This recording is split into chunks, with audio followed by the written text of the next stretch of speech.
برکات ہوگی نا. یہ تھوڑی کہ ایک پیٹی میں سے نکالو دوسری پیٹی میں ڈال دو, ایک اچھی خوبصورت پیٹی سے نکالو اور ایک ٹوٹی ہوئی پیٹی میں ڈال دو, بیچاری غریب ہے. ایسے زکات نہیں ہوگی, اپنی ملکیت سے نکال دو. تو اب سوال یہ ہے کہ نبی زکات دے تو کس کو دیں؟ وہ کون ہے جس کے مالک نبی نہیں؟ وہ کون ہے جس کے مالک اور جس کے مال و متاع کے مالک نبی نہیں؟ تو سنو, النبی اولی بالمؤمنین من انفسہم, نبی مومنین کی جان سے زیادہ مالک ہے, تو وہ تمہارے بھی مالک ہیں, تمہارے مال کے بھی مالک ہیں. تو اگر وہ تم کو دے تو نبی کی ملکیت سے تو نہیں نکلتا, نبی کی ملکیت سے نہیں نکلتا, وہ اس غلام کے بھی مالک ہیں, اس کے مال کے بھی مالک ہیں. تو جب ان سے کوئی لینے ہی والا نہیں تو ان کا فرض کیوں کیا جائے؟ جب نبی سے کوئی زکات لینے ہی والا نہیں ہے تو نبی وہ فرض کیوں کیا جائے؟ کہنے کی بات یہ ہے کہ مسئلہ کہ زکات میں بھی تم نبی کی طرح نہیں ہو سکتے. یہ سب تو عبادتوں کا ذکر تھا. کس کا ذکر تھا؟ اب معاملات میں آپ کیا ہوں گے نبی کی طرح؟ کیوں؟ نبی کے لیے کوئی چھوٹ نہیں, ایک وقت میں 4 سے زیادہ بھی شادیاں کر لیں. اور نبی کی 11 شادیاں تو ثابت ہیں اور ایک وقت میں 9 ثابت ہیں. نبی کے لیے چھوٹ نہیں. تمہارے لیے عدل و انصاف قائم کر سکو تو 4 سے زیادہ نہیں.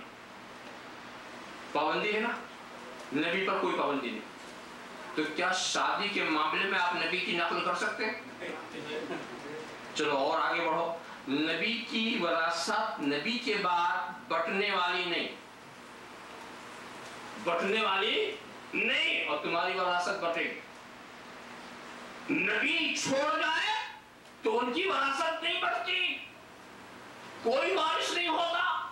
نبی کا اگر کوئی وارث ہے تو وہ ہے جو عالم دین ہے, تو وہاں علم کی وراثت بڑھتی ہے, دولت کی وراثت نہیں بڑھتی, نہیں بڑھتی. ویسے علماء نے نقطہ بتایا ہے کہ نبی کی بیویاں دوسری کی شادی میں اس اچھا ہاں وہ بھی مسئلہ ہے کہ آپ کی بیویاں آپ کے وصال کے بعد دوسرے سے نکاح کر سکتی, مگر نبی کے ازواج پاک نبی کریم کے پردہ فرمانے کے بعد بھی دوسرے سے نکاح نہیں کر سکتی.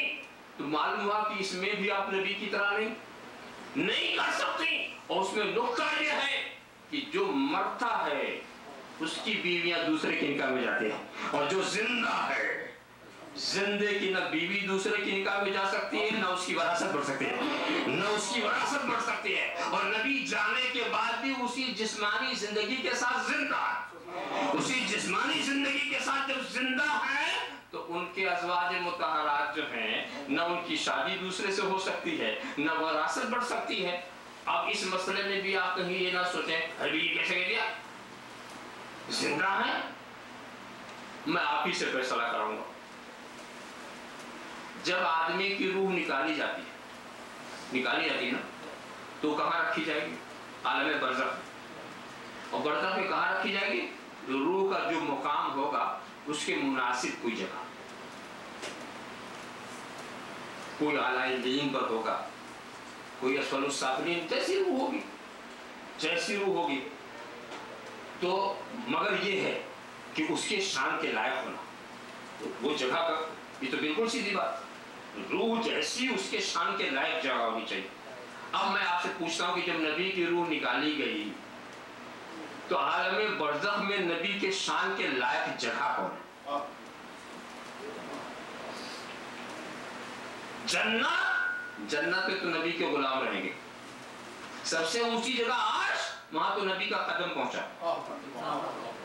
وہ جگہ تلاش کرو جو روح محمدی کے لائق ہو, وہ جگہ تلاش کرو جو روح محمدی کے لائق ہو.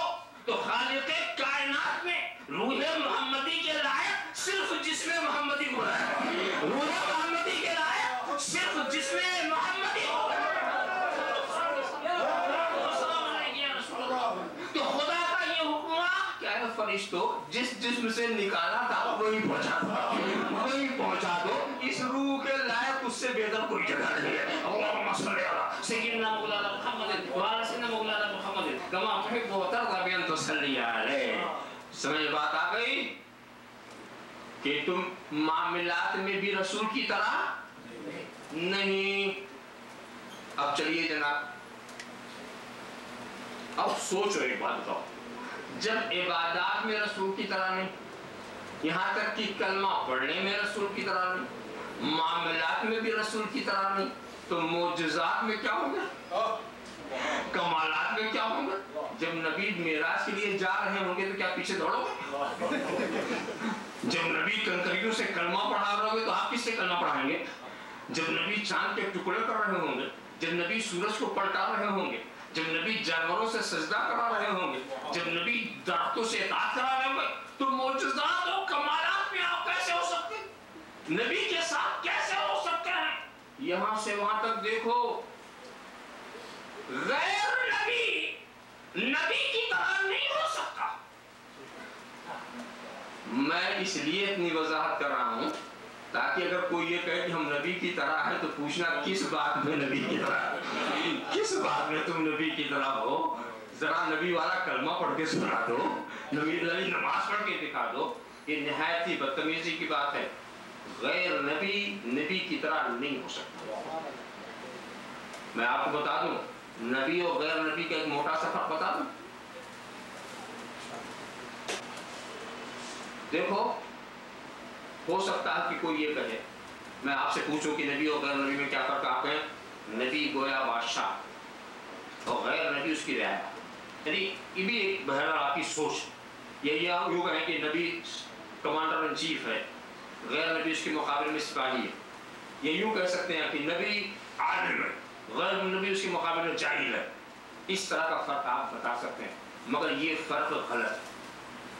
کیوں؟ اس لیے کہ جاہل محنت کرے تو عالم ہو سکتا، سپاہی ترقی کرے تو سپہ سالار ہو سکتا ہے، رعایا ترقی کرے تو بادشاہ بن سکتی ہے. اور غیر نبی ناک رگڑ کے مر جائے نبی نہیں ہو سکتا. کسی ریاضت، کسی مجاہدہ، کسی محنت. تو نبی اور غیر نبی کے میں فرق جیسے ہے جیسے انسان اور جانور، گدھا. انسان اور گدھا کتنی بھی ترقی کرے گدھا ہی رہے گا، انسان نہیں بنے گا. انسان کبھی نہیں بن سکتا. جانور کتنی بھی ترقی کرے جانور ہی رہے گا. تو نبی غیر نبی کا یہ فرق آپ دیکھتے چلے جائیں. آپ کس چیز میں نبی کی اطاعت کریں گے، کیسے اتباع کریں گے، ہے کوئی شک؟ مگر قرآن کہہ رہا ہے اتباع کرو. مشکل پڑ گئی. نبی کیا کریں؟ اتباع کرو. نبی کی بات مانو. ماننا فرض عین ہے. مشکل میں پھنس گئے نا کہ ہم جب غور کرتے تو کسی بات میں تو ہم اتباع کریں پڑے، کریں کیسے؟ تو وہیں سے سمجھا کہ بھئی اتباع کا معنی یہ مت سمجھ لینا جیسا نبی کرے وہ کرو، بس اتنا سمجھ لو جو وہ کرائے وہ کرو. وہ اطاعت. اتباع کا لفظ اس لیے استعمال کیا گیا ہے کہ اطاعت میں منافقت بھی ہو سکتی ہے اور اتباع میں محبت ہی رہتی ہے. جب کوئی کسی کی نقل کرتا ہے تو جب پہلے پسند کرتا ہے پھر پیچھے چلتا ہے. تو اتباع میں چونکہ پسند کا پہلو ہوتا ہے اسی لیے اتباع کا لفظ لایا گیا ہے. مقصد یہ ہے اطیعوا الرسول، رسول تم کو جو کرنے کے لیے دیں، جیسا بتائیں ویسا کرو. یہ سیدھا سا مختصر سا سب جواب. مگر جو رسول کہے اسے کرنا. رسول کہے. دوستو، میں آپ کو عالم خیال میں دو مقام پر لے جاؤں گا کہ رسول نے کہا کرو اور جس سے کہا اس نے کہا میں نہیں کرتا.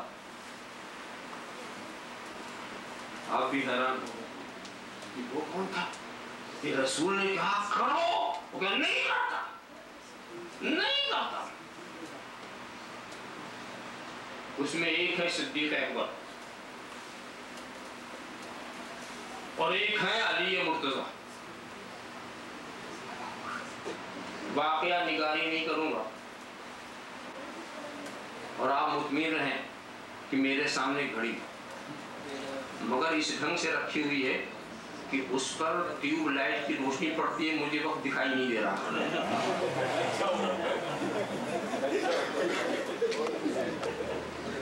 تو بڑی ہنر مندی کے ساتھ اس کو سیٹ کیا گیا ہے. اللهم صل على سيدنا مولانا محمد وعلى سيدنا مولانا محمد كما تحب وترضى بأن تصلي عليه.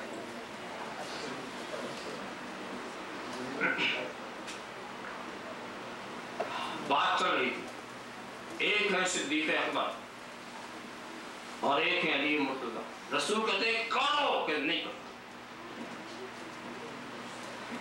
واقعہ کیا ہے؟ صلح حدیبیہ کا موقع. سہیل ابن عمرو قاشی صلح کا کمشنر بن کر آیا ہوا اور صلح کی تحریر تیار کی جا رہی. اللہ کے رسول نے ہمیشہ امن و شانتی کا پیغام دیا، صلح و مصالحت کی حوصلہ افزائی کرنے، اور اس میں لکھا کہ یہ صلح کس کے بیچ میں ہو رہی؟ محمد الرسول اللہ